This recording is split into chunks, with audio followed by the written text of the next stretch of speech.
Basyiran wa nadhira. Basyir, kabar gembira dulu. Nadhir, peringatan. Jadi yassiru, kemudahan dulu. La tunaffiru, jangan persulit. Basyiru, berikan kabar gembira. La tunaffiru, jangan buat orang susah. Yassiru, berikan kemudahan. La tu'assiru, jangan buat sulit. Jangan buat susah, jangan buat payah. Nah, jadi Islam selalu mengedepankan basyir, kebaikan-kebaikan, kabar gembira yang membangkitkan semangat. Alladzina amanu wa 'amilus solihati, orang yang beriman beramal soleh, ulaika ashabul jannah, mereka penghuni surga. Walladzina kafaru wa kadzdzabu biayatina, orang yang kafir mendustakan ayat kami, ulaika ashabun nar. Selalu didulukan wa nafsi wa ma sawwaha, demi jiwa dan penciptaannya, fa alhamaha fujuraha wa taqwaha. Qad aflaha man zakkaha, beruntunglah orang yang mensucikannya. Wa qad khaba man dassaha, merugilah orang yang mengotorinya. Jadi memang selalu dikedepankan itu yang baik-baiknya dulu. Nah, pada malam hari ini kita akan bahas kapan dia menjadi surga, kapan dia menjadi neraka. Poin yang pertama adalah surat An-Nisa ayat 5. Surat An-Nisa ayat 5. A'udzubillahi minasyaitonirrajim. Warzuquhum fiha. Warzuquhum, berilah mereka, anakmu, istrimu, berilah mereka rezeki. Rezeki secara umum semua kebaikan yang membawa kepada Allah. Tapi rezeki dalam konteks ini adalah kasih mereka makan. Jadi yang pertama adalah kalau diberikan anak ini makanan yang halal, kulu, makanlah, min thayyibat, yang baik-baik, maka surgalah bagi ayah. Man ala salasa banatin, siapa yang ala di situ maksudnya memberi makan, maka kasihlah anak kita makanan yang halal.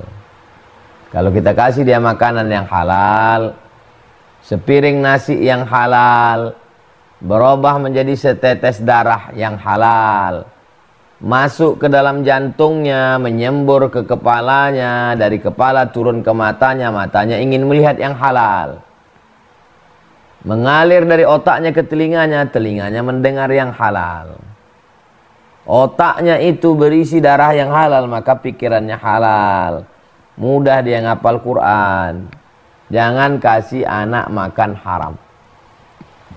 Surga neraka seorang ayah. Surga nerakanya yang pertama makan. Kalau kau kasih makan anakmu yang halal, maka insya Allah surga tempatnya. Tapi kalau dikasih anak makan haram, kenapa dia ini susah sekali menghafal Quran? Kenapa tidak bisa menerima nasihat?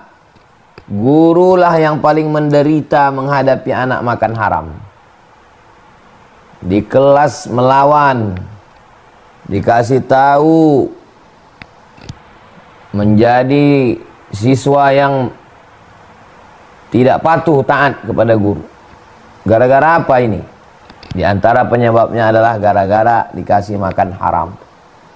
Ayyuma lahmin, setiap daging di badan, nabata min haramin, tumbuh dari yang haram, fannaru aulabih, tempatnya adalah api neraka.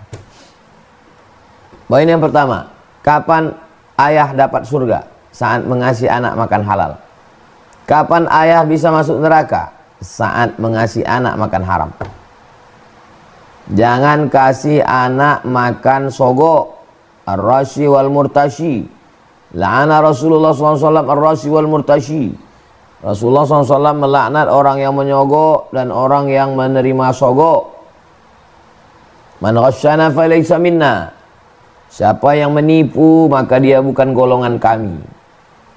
Nah, maka ini kita amat sangat penting berhati-hati betul tentang masalah makanan. Sekarang orang begitu mudahnya menghalalkan yang haram. Sogok, pegawai, karyawan, orang mau urusan KTP, urusan surat kesehatan, urusan proyek, urusan tender, haram. Dikasih anak makan haram. Nasinya bukan bendanya, bendanya halal. Air putihnya air putih yang halal. Ada label dari MUI halal. Tapi bukan bendanya, tapi maknanya, karena dibeli dari uang yang haram. Jangan kasih anak makan haram, karena itu berefek kepada tingkah lakunya. Makanya kita tidak boleh memakan binatang yang bertaring, tidak boleh makan binatang yang makan burung pakai kuku, tidak boleh memakan binatang buas. Kenapa? Berpengaruh kepada perilaku. Maka orang tua, ayah, kalau mau mendapat surga, maka kasihlah anak makan yang halal. Berangkat dari rumah mencari rezeki yang halal. Bismillahirrahmanirrahim. 'alallah, la haula wala quwata illa billah. Dalam hadis sahih Muslim, nafaqatur rajuli ala ahlihi, nafkah yang diberikan seorang ayah kepada anaknya, shadaqatun, maka itu pahalanya sedekah. Bukankah nafkah itu wajib? Ya, wajib. Tapi begitu dia berikan, maka terhitung wajibnya gugur dan dia dapat pahala sedekah. Begitulah indahnya, begitulah Allah memberikan. Dan kalau sedekah tidak boleh dari yang haram. Innallaha thayyibun, Allah maha suci, la yaqbalu illa thayyiban. Allah tidak menerima kecuali yang suci-suci saja. Mana duit yang paling afdal? Sahih Muslim juga, afdalud dananir, uang emas, uang zaman Nabi cuma ada duit dua. Pertama duit dinar, uang emas. Yang kedua dirham, uang perak. Afdalud dananir, uang dinar, uang emas yang paling afdal, paling utama, dinarun yunfiquhur rajulu ala iyalih, uang dinar yang dipakai seorang laki-laki untuk keluarganya. Dengan tetes puluh keringat air mata, tangannya kapalan, matanya ngantuk, lelah, letih, lesu, letoy, lunglai, lemas, capek, melepuh kulitnya. Lalu dia dapat duit, dia berikan. Kewajibannya gugur sebagai nafkah dan dia dapat pahala sedekah. Dan itulah uang yang paling afdal dia berikan. Maka suami saat memberikan itu kepada istrinya, orang sekuler mengasih duit ke istrinya untuk makan anak. Orang liberal pun ngasih untuk makan anak. Semua orang di dunia ini. Lalu apa bedanya? Yang kita berikan itu terhitung sebagai sedekah, sebagai ibadah. Kalau dia ibadah, sedekah, maka jangan yang haram. Kulu, makanlah, kasih makan, min thayyibat, yang baik-baik. Wa anfiqu, berinfaklah, nafkah, min thayyibat, yang baik-baik. Innallaha thayyibun, Allah maha baik. La yaqbalu illa thayyiban, Allah tidak menerima kecuali yang baik-baik saja. Jadi wahai bapak, jangan gara-gara ingin membahagiakan anak. Dulu waktu kecil saya menderita, susah Pak Ustadz.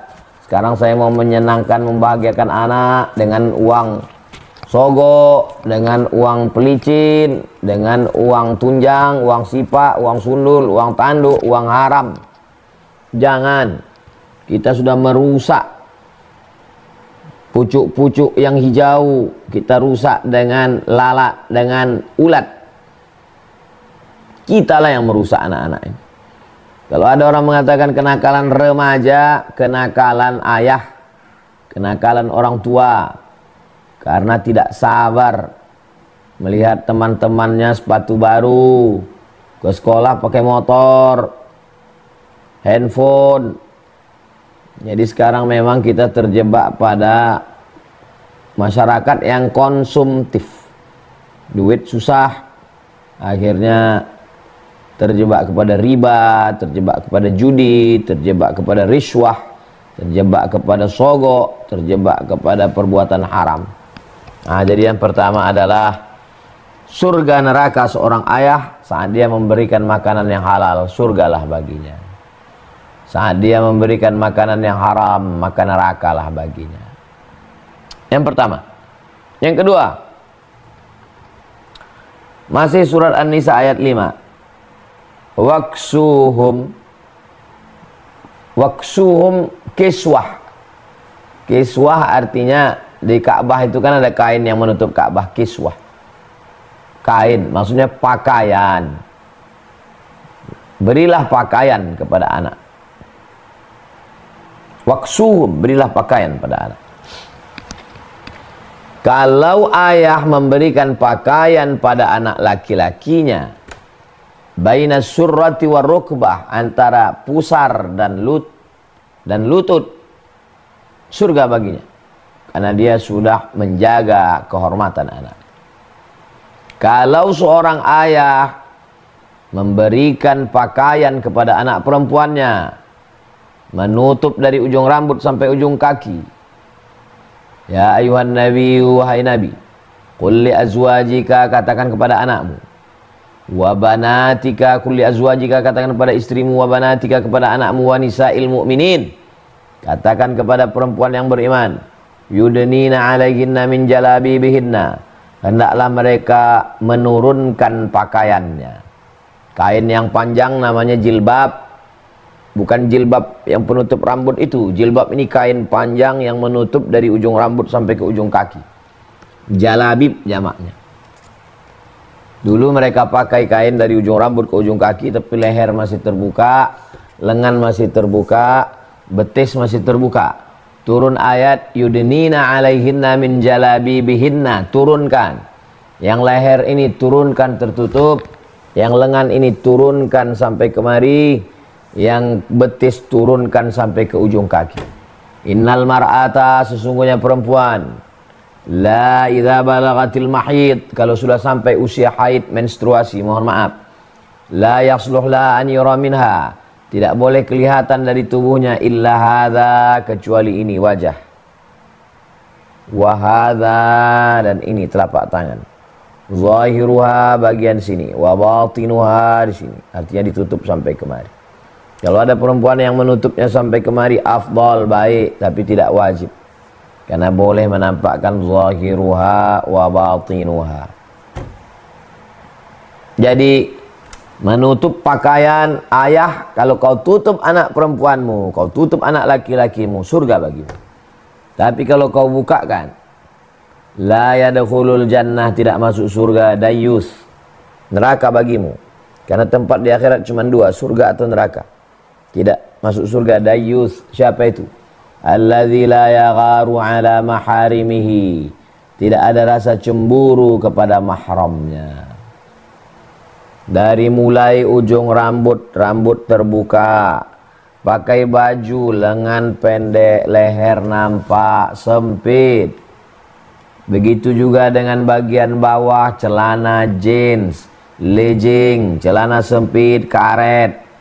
Maka yang dianjurkan itu adalah fat-fat, longgar, tidak menampakkan bentuk lekuk, tidak transparan. Begitulah ajaran Islam, karena semua membangkitkan syahwat. Ada yang membangkitkan syahwat itu dari rambut yang terurai, ada syahwat itu yang bangkit disebabkan oleh wajah, ada syahwat itu yang bangkit disebabkan oleh bentuk lekuk tubuh, ada syahwat yang bangkit disebabkan oleh betis. Ada orang yang bernafsu melihat betis, ada yang bernafsu melihat lekuk tubuh, ada yang bernafsu melihat wajah. Maka sebagian ulama menganjurkan untuk menutup wajah. Maka bercadar itu sunnat, sebagian mengatakan wajib, tapi kami di Al-Azhar lebih memilih pendapat mengatakan sunnat, dianjurkan. Bagi yang bercadar silakan. Kenapa demikian? Karena untuk menjaga aurat, tidak membangkitkan fitnah. Seorang suami yang mengeksploitasi wajah mahramnya, anak perempuannya, keponakannya, cuek saja dia, tidak ada rasa cemburunya, hati-hati. Bagaimana tidak ada rasa cemburu dalam hati kita. Bahkan bangga pula dengan anaknya. Anaknya ditonton orang, buat video joget-joget di TikTok. Tak terbayangkan, na'udzubillah. Ini semua berawal dari Allah bisa karena biasa.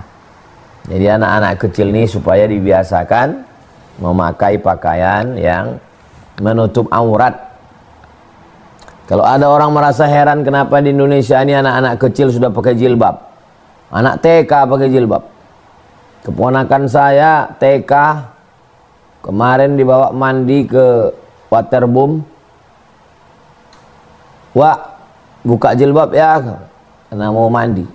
Tak ada orang. Sengaja datang jam 5 sore, jam 6 tutup, 1 jam. Orang udah pada pulang. Izin dia dulu, TK lagi.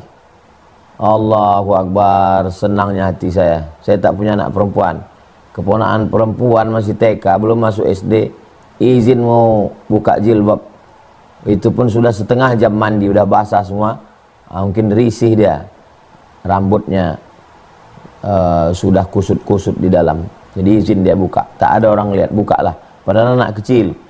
Jadi di antara kebahagiaan orang tua adalah ketika melihat anak kita takut membuka auratnya.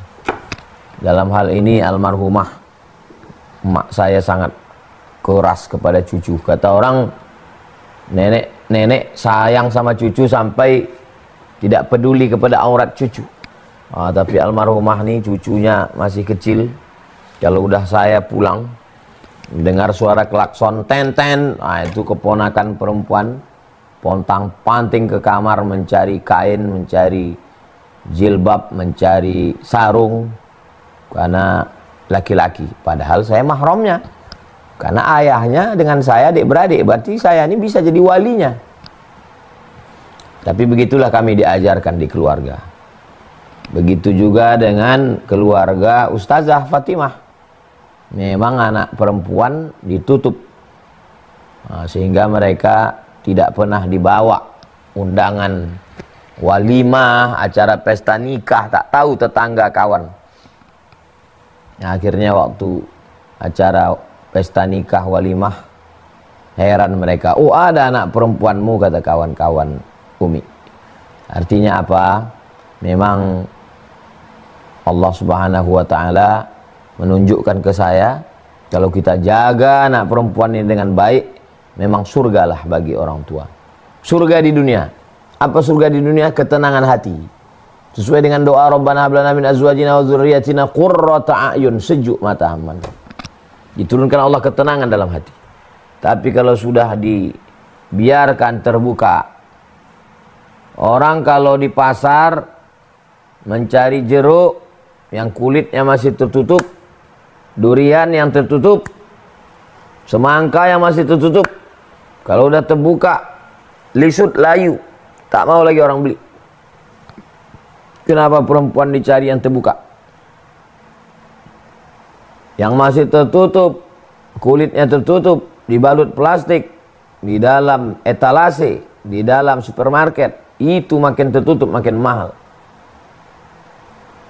Kalaulah terbuka itu, ada seorang cendekiawan muslimah dari Yaman, presentasi di PBB, tertutup semua pakai jilbab. Lalu dia diejek oleh orang-orang Eropa, Amerika. Mereka katakan ini primitif, ini tertutup-tutup, ini primitif. Yang namanya peradaban itu kalau terbuka. Dia dengan tersenyum menjawab, kalaulah yang dimaksud dengan peradaban modern itu terbuka, semakin berperadaban, semakin terbuka, semakin modern, maka monyetlah yang paling modern. Terdiam orang itu semua. Karena monyetlah yang paling terbuka, kata dia. Jadi Islam itu menutup, bukan mendiskreditkan perempuan. Justru dengan ditutup itulah diangkat harkat, martabat, kehormatannya. Saya lebih nyaman, kalau kebetulan ada acara, lebih nyaman saya ustazah pakai masker daripada di mukanya ditengok orang. Hati kecil kita berkata itu. Begitu juga dengan santri Kalau ada tamu saya suruh, ya, walaupun tak bercadar pakai masker. Itu apa orang menengok-nengok, memperhatikan. Kecuali mahramnya. Nah, ini penting. Jadi surga bagi laki-laki adalah ketika dia menutup anak perempuannya. Anak laki-lakinya dengan perbedaan auratnya. Kapan jadi neraka? Ketika dia membiarkan mereka terbuka. Maka dia akan diminta tanggung jawab di hadapan Allah. La tus'alunna yauma idzin 'anin na'im. Kamu akan disoal, akan ditanya. Kullukum ra'in. Kamu adalah pemimpin. Wa kullukum mas'ulun. Kamu akan ditanya, akan diminta tanggung jawab di hadapan Allah Subhanahu wa taala. Yang ketiga, surat At-Talaq ayat 6. Askinuhunna min haitsu sakantum. Askinuhunna, tempatkanlah mereka, maksudnya tempat tinggal. Min haitsu sakantum, seperti tempat tinggal kamu. Sesuai dengan kemampuan kamu. Di mana kamu tinggal, disitulah tinggal anak-anak. Jadi tempat tinggal ini la yukallifullahu nafsan illa wus'aha. Allah tidak membebani orang lebih dari kepada kemampuannya. Kebetulan kami cuma sanggup rumah kayu di kampung Pak Ustadz. Ya, saling memahami lah antara kita. Itulah maka ada gunanya ta'aruf. Kami belum mampu lagi rumah batu jendela kaca dengan batu manikam dan permata. Apa boleh buat? La yukallifullahu nafsan illa wus'aha. Yang penting jangan ada bohong, jangan ada tipu, jangan menipu anak orang sebelum menikah, dikatakan orang kaya, nanti rumahnya beton. Foto yang dikirim, foto ruang tamu, rupanya di hotel, rupanya foto diedit, bohong. Nah, ini kalau bisa ini kejujuran. Jadi hubungan kita ini dibangun berdasarkan kejujuran, trust. Orang Barat yang katanya tak bertuhan, yang katanya sekuler, di duit dolar tuh atas nama Tuhan, we trust, kami jujur. Nah, jadi kejujuran ini yang paling penting, jangan sampai ada ghish. Man ghasyana falaysa minna. Siapa yang menipu bukan golongan kami. Biarlah orang menerima apa adanya, tanpa ada lipstick, tanpa ada pemanis, tanpa ada bertanam tebu di tepi bibir, manis di ujung lidah. Ini jangan sampai begitu. Ya, apa adanya, inilah tempat tinggal saya, inilah rumah saya. Di sinilah kami tinggal. Kami bahagia di sini, baiti jannati. Rumahku adalah surgaku. Maka tempatkanlah anak-anak kita di situ dengan penuh rasa percaya diri. Jangan malu kau nak, kalau temanmu nanti datang dari kampus, dari sekolah, inilah rumah kita apa adanya.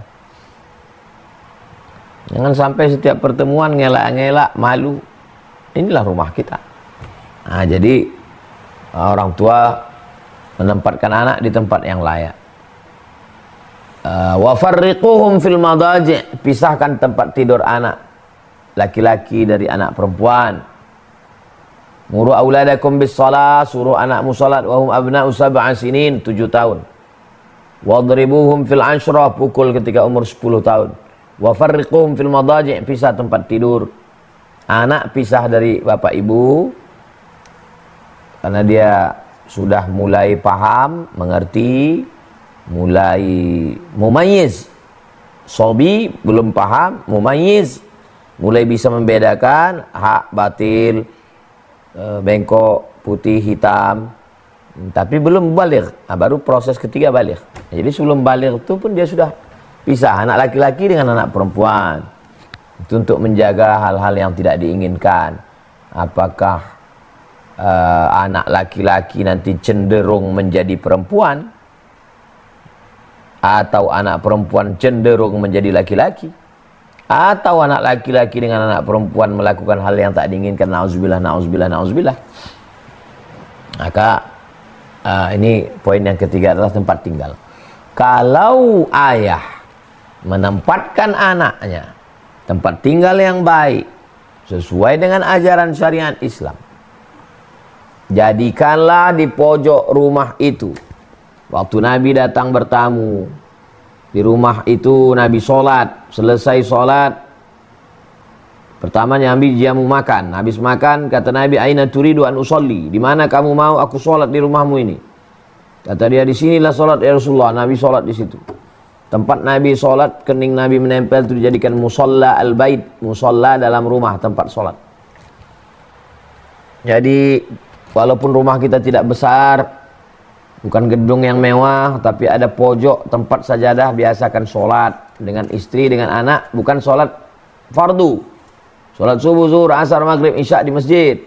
Sholat sunat duha, sholat sunat tahajud, sholat sunat witir, sholat sunat hajat, sholat sunat taubat. Baca Quran, duduk di situ. Kalau rumah itu hanya sekedar tempat makan, apa beda rumah dengan restoran? Kalau rumah itu hanya sekedar tempat tidur, apa beda rumah dengan hotel? Kalau rumah itu hanya sekedar tempat nongkrong, apa beda rumah dengan kafe? Rumah adalah tempat bercengkrama, tempat bercerita. Maka tempatkanlah mereka di tempat yang baik dengan adab-adab Islam. Pertama makan, kedua pakaian, ketiga tempat tinggal. Yang keempat, at-tarbiyah, pendidikan. Kapan surga neraka seorang ayah? Kalau dididiknya anaknya dengan baik, surga. Tidak dididiknya anaknya dengan baik, kasih mobil, kasih motor, kasih handphone, kasih duit, kasih kamar, kasih TV, kasih wifi, itu sama dengan neraka jahanam. Main judi online, main game online, main chat online, main seks online, main maksiat online. Tak ada nahi mungkar, tak pernah anak itu dilarang. Jangan kau ganggu orang, jangan kau berzina, jangan kau mabuk, jangan kau buat dosa. Ada tunjuk ajar, dalam bahasa Melayu tunjuk. Sholat, tutup aurat, jangan pacaran, jangan lesbi, jangan homo, jangan LGBT. Ada tunjuk ajar. Ada saatnya senyum, ada saatnya bermain, ada saatnya serius. Nah, jadi macam menarik layang-layang. Ada masanya diulur, ada masanya ditarik. Kapan kita mengajar Al-Fatihah ke anak-anak kita? Kalau kita tidak guru, tidak tahfiz, tidak tahsin, panggilkan guru mengaji. Assalamualaikum Ustadz, bisa Ustadz datang ke rumah kami sore habis asar sampai maghrib? Ustazah, bisa ke rumah kami dari maghrib sampai isya? Yang ustazah perempuan di rumah. Kalau anak laki-laki, bawa dia ke masjid.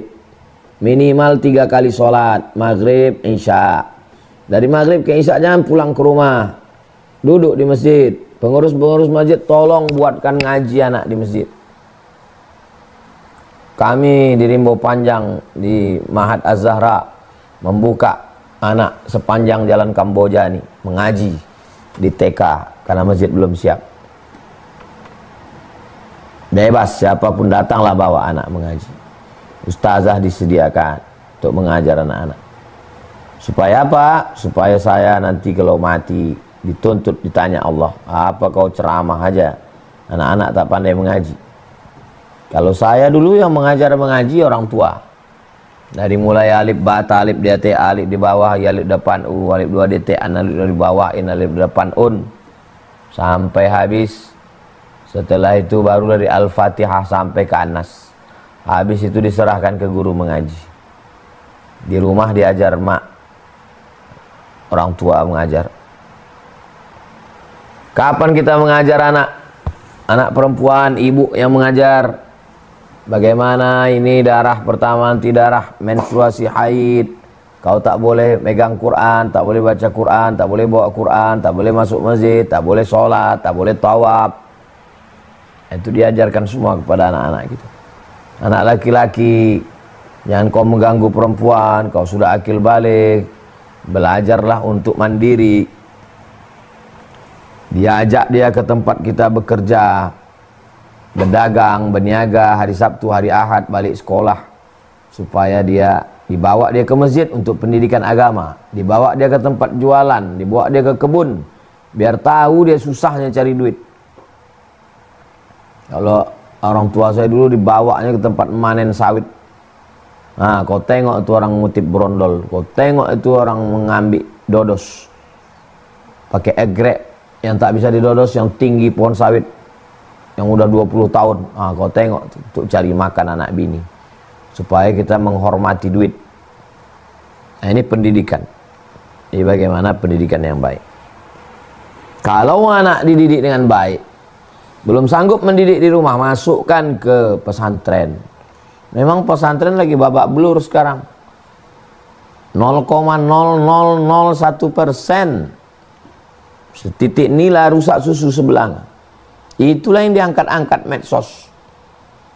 Orang munafik, orang kafir, orang sekuler, orang liberal, orang ateis, orang agnostik memojokkan pendidikan agama. Berapa juta anak-anak yang selamat dari LGBT, selamat dari prostitusi, selamat dari zina, gara-gara pondok pesantren. Tak ada diangkat mereka. Setan orang semua. Yang terakhir adalah perhatian.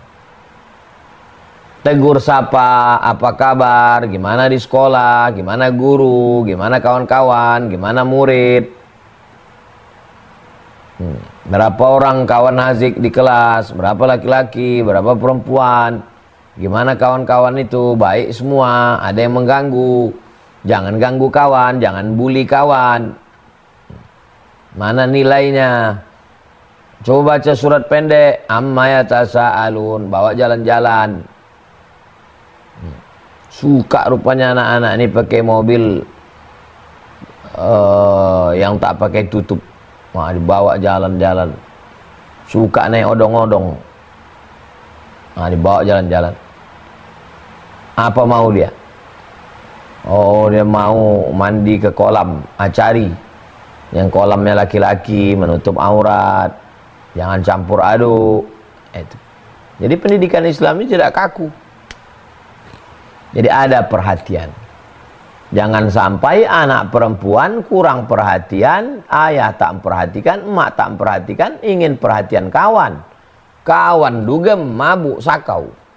Kawan laki-laki pula disuntikkannya di bawah botol ini perangsang obat. Dibawanya ke karaoke, dibawanya, terjadilah apa yang terjadi. Nauzubillah. Bapak sibuk, pas ditanya kenapa bapak sibuk? Demi anak. Ibu sibuk, pas ditanya kenapa ibu sibuk? Demi anak, bohong.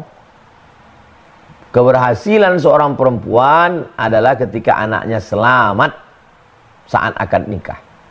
Keberhasilan bapak adalah ketika anaknya selamat akidahnya. Untuk apa sukses? Sukses di mata manusia, tapi anak tak dapat pendidikan. Nauzubillah. Terakhir, An-Nisa ayat 34. Ar-rijalu, laki-laki, qawwamun. Qawwama yuqawwimu, meluruskan, mengatur, memanage. Qawwamuna 'alan nisa. Ada satu hadis dalam Sahih Bukhari Muslim muttafaqun alaih. Nanti di akhir zaman li khamsina imra'atan. 50 perempuan, selalu disampaikan hadis ini. Nanti di akhir zaman 50 perempuan, 1 laki-laki. Pas dicek hadisnya, qayyimun wahidun, bukan rajulun wahidun. Kalau rajulun wahidun, 1 laki-laki. Ini hadis ini kalau tidak dipahami dengan baik, nanti orang akan mengatakan, ah bohong ini.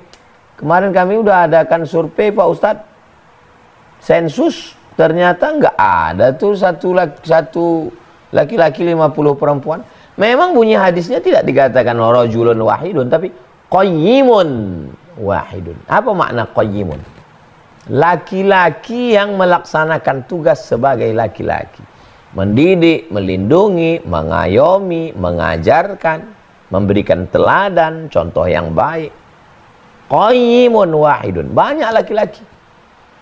Artinya apa? Banyak laki-laki, tapi yang melaksanakan tugas sebagai qayyim, yang meluruskan, yang membina, yang membimbing, yang mengarahkan, yang memberikan contoh suri tauladan yang baik itu saking payahnya, qayyimun wahidun, satu orang, li khamsina imra'atan, 50 perempuan. Jadi hadis itu tidak bisa dipahami secara tekstual. Hai ayah, kapan kau dapat surga? Ketika kau kasih makan yang baik. Kapan kau masuk neraka? Kau kasih makan haram. Hai ayah, kapan kau baik? Kau kasih pakaian menutup aurat laki-laki, perempuan. Ketika kau kasih dia pakaian tak menutup aurat, neraka bagi. Kapan kau baik? Kau berikan dia tempat tinggal yang layak, yang baik. Jangan kau jadikan tempat tinggal maksiat dan dosa. Kapan kau dapat surga wahai ayah? Ketika kau berikan pendidikan yang baik. Tapi kalau kau tak peduli dengan pendidikannya, hanya materi semata, maka neraka tempat. Yang terakhir, kapan? Ketika kau berikan perhatian, kasih sayang, peluk cium, pujian, support, semangat, maka ketika itu kau berikan surga bagi. Tapi kalau kau cuek, tak ada peduli, neraka. Nauzubillah.